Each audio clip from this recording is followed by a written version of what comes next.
పోలీసులతో ఇంటికొచ్చి భాగ్యానికి ఊహించని షాక్ ఇచ్చిన రామరాజు.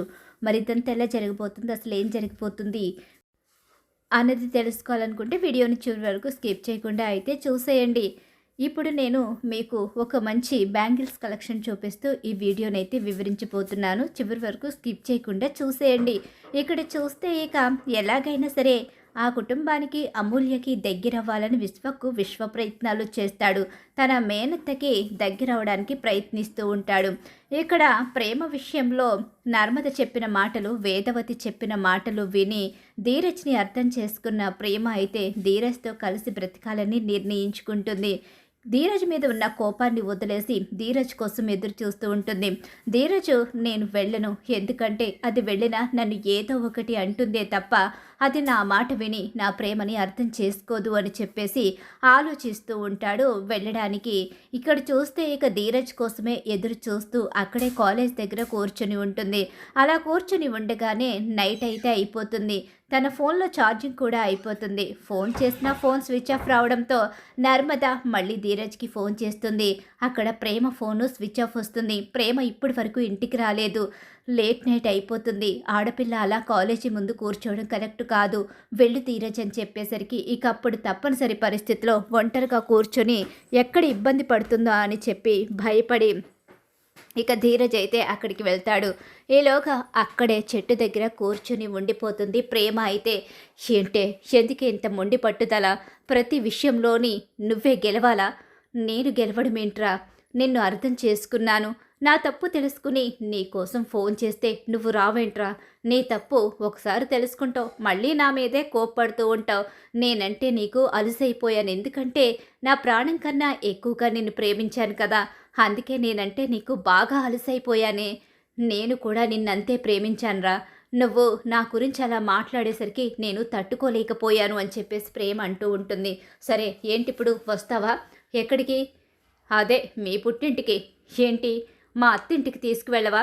నీ ఇష్టం, నువ్వెక్కడికి వస్తానంటే అక్కడికి తీసుకువెళ్తాను, అక్కడే దింపేస్తాను. ఏంటి నువ్వుండవా ఏంటి?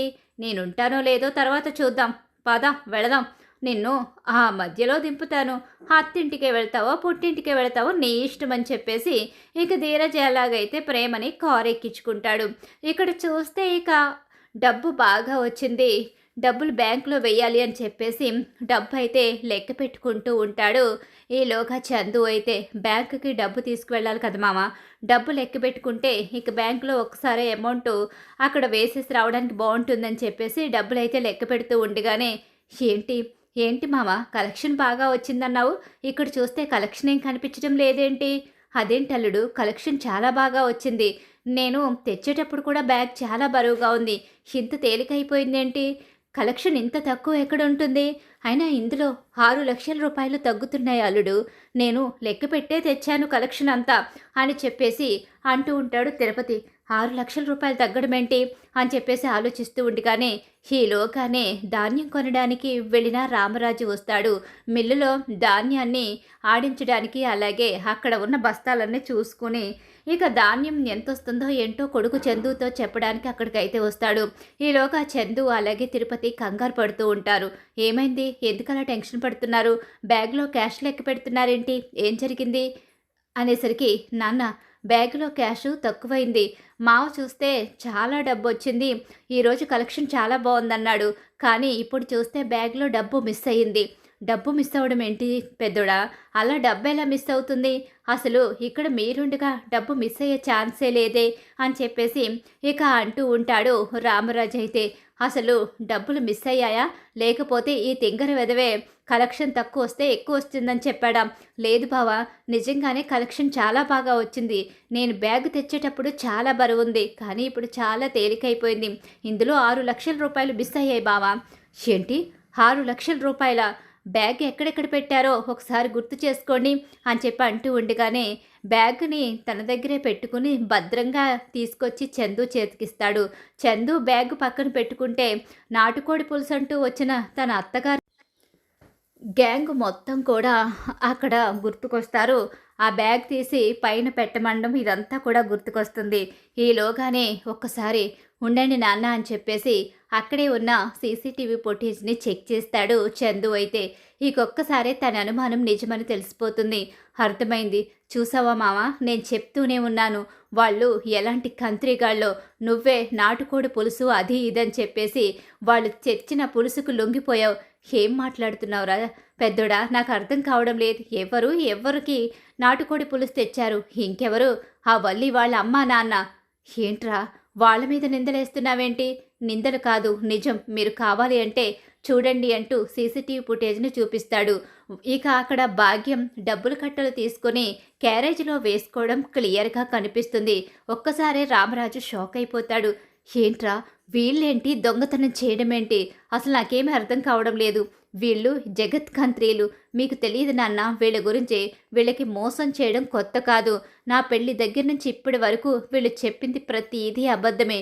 డబ్బు లేదు ఉందని అన్నారు, చదువు లేదు ఉందని మాయ చేశారు, నగలు లేవు గిల్టు నగలు తీసుకొచ్చి అసలు నగలని నమ్మించారు. ఇలా ప్రతి చిన్న విషయంలోని అబద్ధం, మోసం. ఇక చివరికి వల్లి కడుపు విషయంలో కూడా మనల్ని మోసం చేశారని చెప్పేసి మొత్తం నిజాలన్నీ కూడా చందు బయట పెట్టేస్తాడు. చందు ఎప్పుడైతే నిజం బయట పెట్టేస్తాడో ఆఘ మేఘాల మీద బయలుదేరిపోతాడు చాలా కోపంగా రామరాజు అయితే. అలా బయలుదేరిన రామరాజు చందు చెప్పిన మాటలన్నిటినీ గుర్తుకు చేసుకుంటూ ఉంటాడు. ఇలా గుర్తుకు చేసుకుంటేనే గబగబా లోపలికి వచ్చి వల్లి వల్లి అని చెప్పి పిలిచేసరికి ఇక వల్లి అయితే కంగారు పడుతూ వస్తూ ఉంటుంది. మావయ్య గారు అంటూ, సిగ్గులేదా అసలు? మీ వివేం బ్రతుకులు? ఇంతకాలం ఈ ఇంటి పెద్ద కోడలంటే గొప్పది అనుకున్నాను, కానీ మీ బ్రతుకులు దొంగ బ్రతుకులని ఇప్పుడే అర్థమయ్యాయి. మీ అమ్మ నాన్నకి ఈ రోజుతో స్వస్తి పలకబోతున్నాను, వాళ్ళకి ఎలా బుద్ధి చెప్తానో చూడు అని చెప్పేసి ఇక అక్కడ ఇంటికి వెళ్ళి శ్రీవల్లికి వార్నింగ్ ఇస్తాడు. అలాగే తిరిగి భాగ్యం అలాగే ఇక ఆనందరావు దగ్గరికి బయలుదేరుతాడు. ఇక్కడ చూస్తే ఏం చేద్దామే, ఊరు వదిలి వెళ్ళిపోదాం. ఇప్పుడు ఊరు వదిలి వెళ్ళకపోతే మనకు పరిష్కారం లేదు. ఇప్పుడు కనుక మనం ఇక్కడే ఉండి ఆ డబ్బు ఈవిడి చేతికిచ్చేస్తే మన సమస్య తీరిపోతుంది.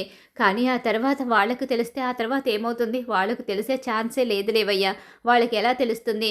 అల్లుడి దగ్గర నుంచి ఇలా బోల్డ్ డబ్బు తెచ్చుకున్నాం కానీ ఎప్పుడూ బయటపడలేదు కదా అని చెప్పేసి భాగ్యం అంటూ ఉంటుంది.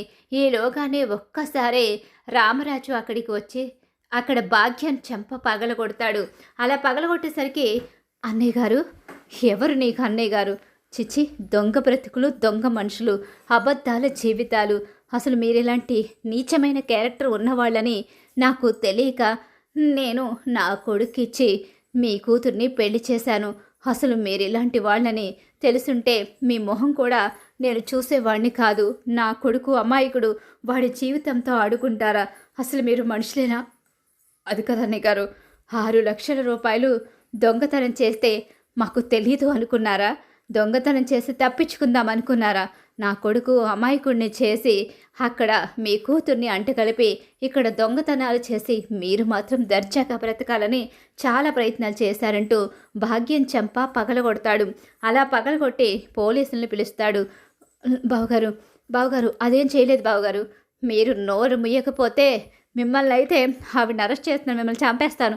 మీరు ఆడిన మోసాలకి అబద్ధాలకి మిమ్మల్ని బ్రతకనివ్వకూడదు అని చెప్పేసి అంటూ ఉంటాడు. ఇక రామరాజు అయితే చాలా కోపంగా, అది కదా అన్నయ్య గారు, నేను చెప్పేది ఒకసారి వినండి అని చెప్పి అంటూ ఉన్నా సరే ఇక రామరాజు అస్సలు వినిపించుకోడు. ఇక ఈవిడ్ని అరెస్ట్ చేసి తీసుకుని వెళ్ళండి. వీళ్ళ కుటుంబాన్ని నేను వదిలిపెట్టే ప్రసక్తే లేదు. వీళ్ళు నన్ను, నా కొడుకుని, నా కుటుంబాన్ని మోసం చేసి చివరికి దొంగతనాలు, మాయలు చేసేవాళ్ళు. ఇక నాకు అసలు వద్దు అని చెప్పేసి అంటూ ఉంటాడు. రామరాజు అయితే చాలా కోపంగా, జీవితంలో ఇంకెప్పుడూ కూడా మీ మొహాలు నాకు చూపించొద్దు. మీ కూతురు కూడా మీ ఇంటికే వచ్చేస్తుంది. నా పెద్ద కొడుకు జీవితంలో అలాంటి మోసగత్తె ఉండడానికి లేదు. మీలాంటి మాయలు చేసేవాళ్ళు నా కుటుంబానికి చాలా దూరంగా ఉండాలి అని చెప్పి ఇక ఈవిడి గారు మాత్రం నా కంటికి కనిపించడానికి లేదు, తీసుకుని వెళ్ళిపోండి అని చెప్పేసి అంటూ ఉండగానే ఇక ఆనందరావు బ్రతిమలాడే ప్రయత్నం చేస్తాడు. చివరికి కాళ్ళు పట్టుకోవడానికి కూడా ట్రై చేస్తాడు. చిచి, అసలు మీరు నన్ను తాకడానికి కూడా లేదని చెప్పేసి దూరంగా వెళ్ళిపోతాడు రామరాజు అయితే.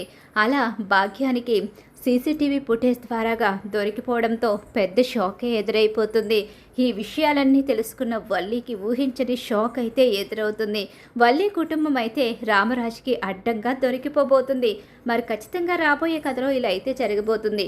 ఇలానే జరగాలని మీరు కోరుకుంటున్నారా? అయితే వీడియోని తప్పకుండా లైక్ చేయండి. మా వీడియో కనుక మీకు నచ్చినట్లయితే పక్కన ఉన్న హై బటన్ మీద క్లిక్ చేయండి.